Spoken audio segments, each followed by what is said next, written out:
Hello, today I'm going to show you how to add or get Snapchat lock widgets on your iPhone. So first we go on the settings and then we scroll down and then click wallpaper.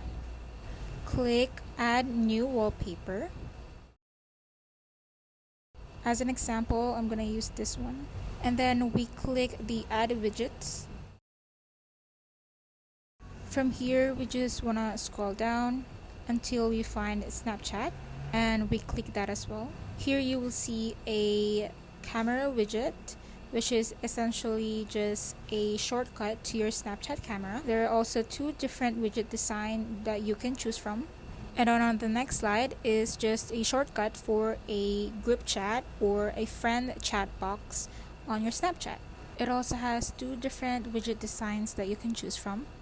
As an example, I will show you how to add this. Just quickly tap it, choose anything that you want. You can also edit it by switching them around.